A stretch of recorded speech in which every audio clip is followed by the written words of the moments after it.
All right, so we are going to be reading Ninja Red Riding Hood.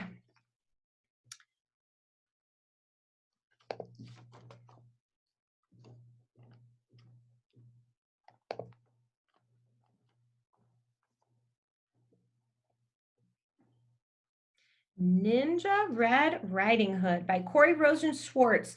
So we read another book by him recently as well. Once upon a ninja-filled time, a wolf couldn't catch any prey. He kept getting licked by the dinner he picked and was growing more ticked by the day. His belly was aching for bacon. I'm wasting away, he complained. To huff and to puff was no longer enough, so he snuck into school to be trained. He practiced his katas for hours and mastered the whirlwind and wheel. He jackknifed and flipped and at last felt equipped to once again catch a good meal. Drooling with anticipation, he set off in search of some meat. While deep in the wood, he met Red Riding Hood. I'm bringing my grandma a treat. The wolf licked his chops when he saw her and hastily thought up a plan. There are blossoms that way. You can pick a bouquet to give to your little old gran. Then the wolf took a shortcut to Grandma's, where he thought that he'd find her in bed. But Granny was gone, so he put her robe on and eagerly waited for Red. Soon after he heard someone knocking, he called out, My dear, come on in. Oh, don't you look good in your lovely red hood, but a shame that you've gotten so thin. Little Red took a look at her granny and said, What on earth did you do? I could swear that your eyes have completely changed size. Hey, Gran, are you sure that is you?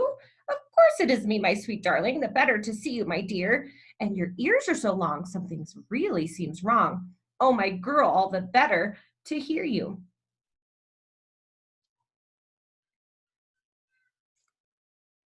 And those biceps, my gosh, they look massive. And your triceps and delts are immense. The better for hugging, her grandma said, shrugging. Dear Red, that's just plain common sense. And those teeth, they look so much sharper. Why, yes, all the better to chew. He jumped out of bed to gobble up Red, but she'd gone to ninja school too. She grappled and sideswiped and twisted and escaped from his clutches unscratched. She attempted a lock, but he managed to block. They appeared to be evenly matched. Just then they both heard some chopping. A woodsman, Red thought, but instead it was Gran and her geese. She thought she'd just come from Tai Chi. Don't you dare harm a hair on her head. The wolf took a swing at that instant, but Red deftly dodged the attack. She got a good grip, threw him over her hip, and the wolf wound up flat on his back.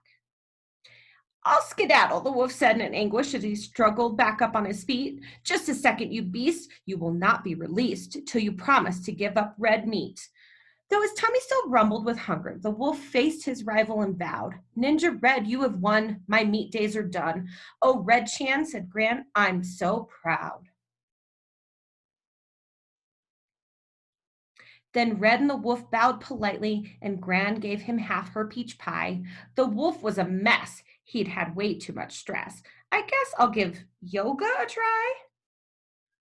He enrolled at the Downward Dog Center, where his tension began to decrease.